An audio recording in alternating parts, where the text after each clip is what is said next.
The Diamond Necklace by Guy de Maupassant, translated by Albert McMaster, A. E. Henderson, Madame Casada and others, read by Kate Barrett. The girl was one of those pretty and charming young creatures who sometimes are born, as if by a slip of fate, into a family of clerks. She had no dowry, no expectations, no way of being known, understood, loved, married by any rich and distinguished man. So she let herself be married to a little clerk of the Ministry of Public Instruction. She dressed plainly because she could not dress well, but she was unhappy, as if she had really fallen from a higher station, since with women there is neither caste nor rank, for beauty, grace, and charm take the place of family and birth.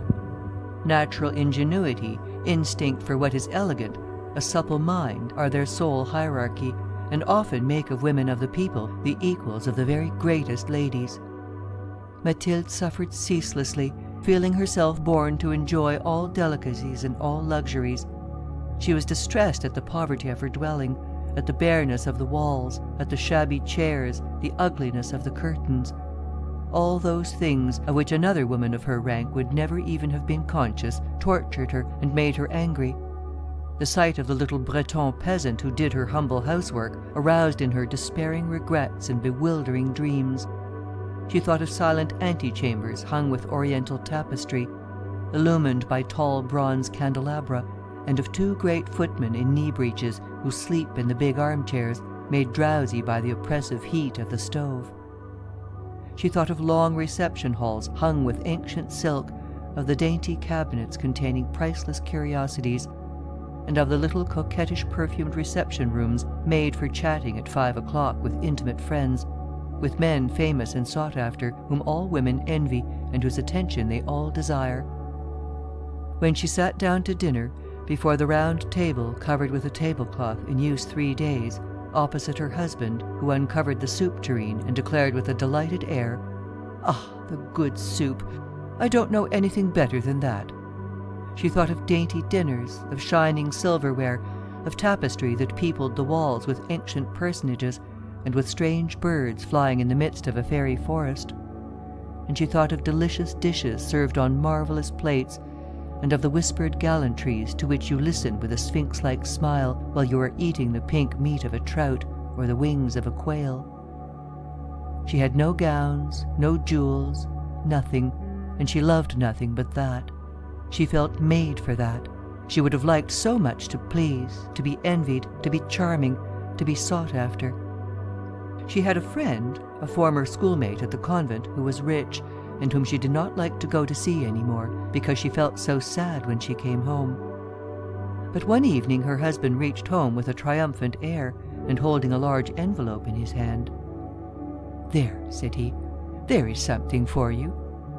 She tore the paper quickly, and drew out a printed card which bore these words: "The Minister of Public Instruction and Madame Georges Ramponneau request the honour of Monsieur and Madame Loisel's company at the Palace of the Ministry on Monday evening, January 18th. Instead of being delighted, as her husband had hoped, she threw the invitation on the table crossly, muttering, "What do you wish me to do with that?" "Why, my dear, I thought you would be glad. You never go out, and this is such a fine opportunity. I had great trouble to get it. Everyone wants to go. It is very select, and they are not giving many invitations to clerks. The whole official world will be there." She looked at him with an irritated glance and said impatiently, "And what do you wish me to put on my back?" He had not thought of that.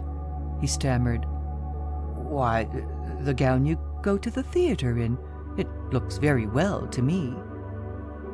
He stopped, distracted, seeing that his wife was weeping. 2 great tears ran slowly from the corners of her eyes toward the corners of her mouth. "What's the matter? What's the matter?" he asked. By a violent effort, she conquered her grief and replied in a calm voice while she wiped her wet cheeks, "Nothing. Only I have no gown, and therefore I can't go to this ball. Give your card to some colleague whose wife is better equipped than I am." He was in despair. He resumed, "Come, let us see, Mathilde. How much would it cost, a suitable gown? which you could use on other occasions. Something very simple." She reflected several seconds, making her calculations, and wondering also what sum she could ask without drawing on herself an immediate refusal and a frightened exclamation from the economical clerk. Finally she replied, hesitating, "I don't know exactly, but I think I could manage it with 400 francs. He grew a little pale, because he was laying aside just that amount to buy a gun and treat himself to a little shooting next summer on the plain of Nanterre, with several friends who went to shoot larks there of a Sunday. But he said, "Very well, I will give you 400 francs, and try to have a pretty gown." The day of the ball drew near, and Madame Loisel seemed sad, uneasy, anxious. Her frock was ready, however. Her husband said to her one evening, "What is the matter? Come, you have seemed very queer these last 3 days." And she answered, "It annoys me not to have a single piece of jewellery, not a single ornament, nothing to put on. I shall look poverty-stricken. I would almost rather not go at all." "You might wear natural flowers," said her husband. "They're very stylish at this time of year. For 10 francs you can get 2 or 3 magnificent roses." She was not convinced. "No, there's nothing more humiliating than to look poor among other women who are rich." "How stupid you are," her husband cried. "Go look up your friend, Madame Forestier, and ask her to lend you some jewels. You're intimate enough with her to do that." She uttered a cry of joy. "True, I never thought of it." The next day she went to her friend and told her of her distress. Madame Forestier went to a wardrobe with a mirror, took out a large jewel box, brought it back, opened it, and said to Madame Loisel, "Choose, my dear." She saw first some bracelets, then a pearl necklace, then a Venetian gold cross set with precious stones of admirable workmanship. She tried on the ornaments before the mirror, hesitated, and could not make up her mind to part with them, to give them back. She kept asking, "Haven't you any more?" "Why, yes. Look further. I don't know what you like." Suddenly she discovered in a black satin box a superb diamond necklace, and her heart throbbed with an immoderate desire. Her hands trembled as she took it. She fastened it round her throat, outside her high-necked dress, and was lost in ecstasy at her reflection in the mirror. Then she asked, hesitating, filled with anxious doubt, "Will you lend me this? Only this?" "Why, yes, certainly." She threw her arms round her friend's neck, kissed her passionately, then fled with her treasure. The night of the ball arrived. Madame Loisel was a great success. She was prettier than any other woman present, elegant, graceful, smiling, and wild with joy. All the men looked at her, asked her name, sought to be introduced. All the attachés of the cabinet wished to waltz with her. She was remarked by the minister himself. She danced with rapture, with passion, intoxicated by pleasure, forgetting all in the triumph of her beauty, in the glory of her success, in a sort of cloud of happiness, comprised of all this homage, admiration, these awakened desires, and of that sense of triumph which is so sweet to woman's heart. She left the ball about 4 o'clock in the morning. Her husband had been sleeping since midnight in a little deserted anteroom, with 3 other gentlemen whose wives were enjoying the ball. He threw over her shoulders the wraps he had brought, the modest wraps of common life, the poverty of which contrasted with the elegance of the ball dress. She felt this and wished to escape so as not to be remarked by the other women, who were enveloping themselves in costly furs. Loisel held her back, saying, "Wait a bit, you will catch cold outside. I will call a cab." But she did not listen to him, and rapidly descended the stairs. When they reached the street, they could not find a carriage, and began to look for one, shouting after the cabman passing at a distance. They went toward the Seine in despair, shivering with cold. At last they found on the quay one of those ancient night-cabs which, as though they were ashamed to show their shabbiness during the day, are never seen round Paris until after dark. It took them to their dwelling in the Rue des Martyrs, and sadly they mounted the stairs to their flat. All was ended for her. As to him, he reflected that he must be at the ministry at 10 o'clock that morning. She removed her wraps before the glass so as to see herself once more in all her glory. But suddenly she uttered a cry. She no longer had the necklace around her neck. "What is the matter with you?" demanded her husband, already half undressed. She turned distractedly toward him. I've lost Madame Forestier's necklace," she cried. He stood up, bewildered. "What? How? Impossible!" They looked among the folds of her skirt, of her cloak, in her pockets, everywhere, but did not find it. "You're sure you had it on when you left the ball?" he asked. "Yes, I felt it in the vestibule of the minister's house."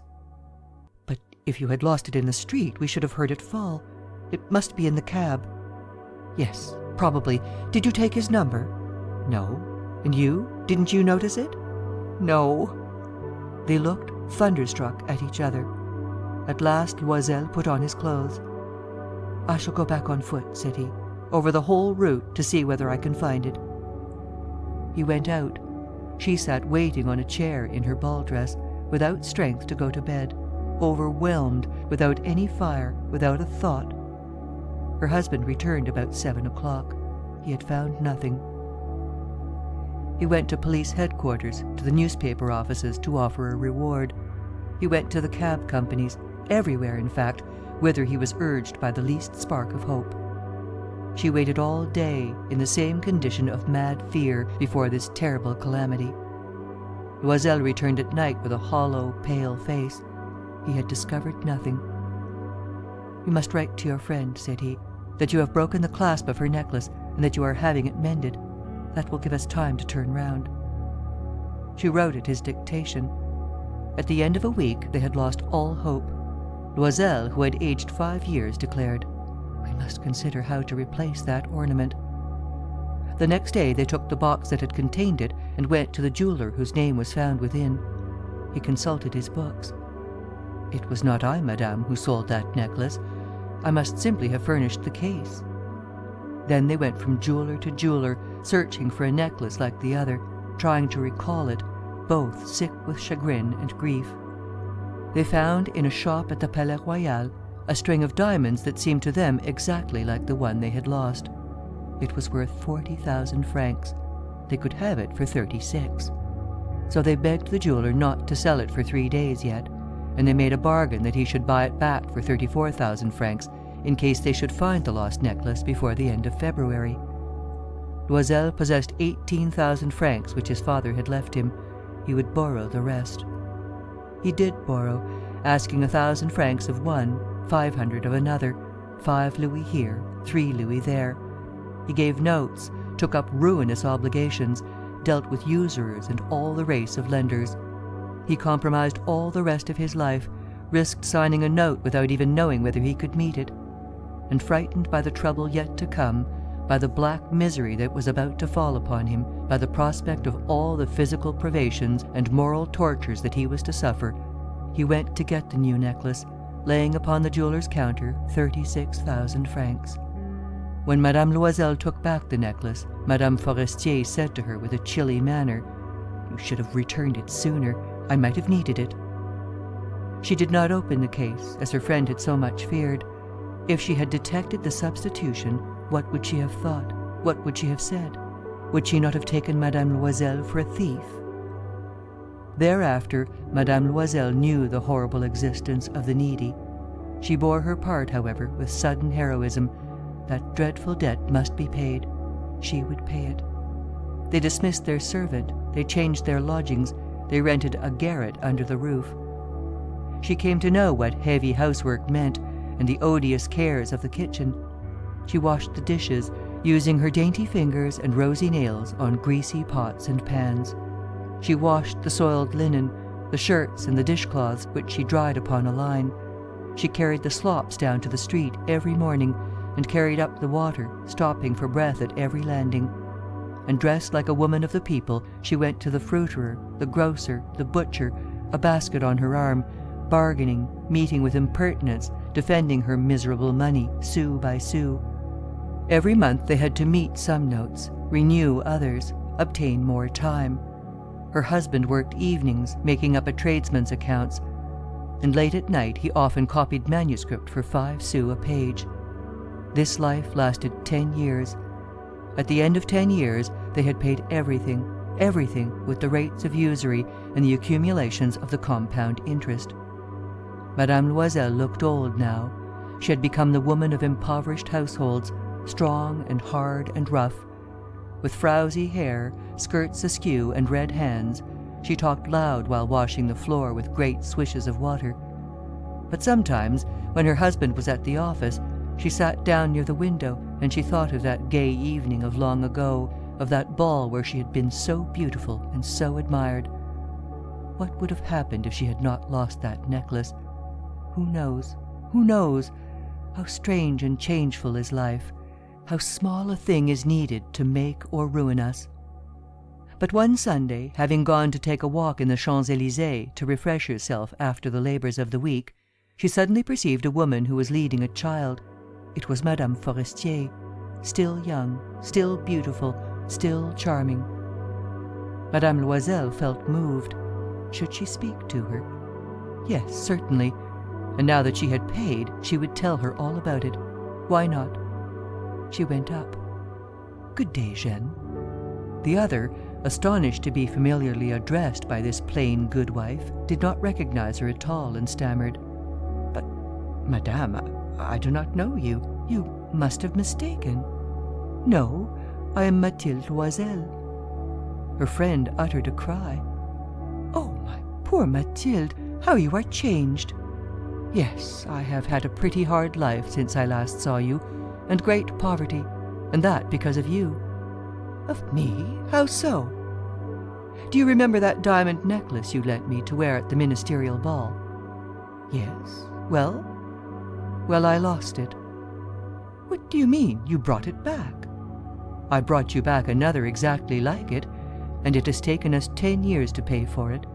You can understand that it was not easy for us who had nothing. At last it is ended, and I am very glad." Madame Forestier had stopped. "You say that you bought a necklace of diamonds to replace mine?" "Yes. You never noticed it then. They were very similar." And she smiled with a joy that was at once proud and ingenuous. Madame Forestier, deeply moved, took her hands. "Oh, my poor Mathilde! Why, my necklace was paste. It was worth at most only 500 francs.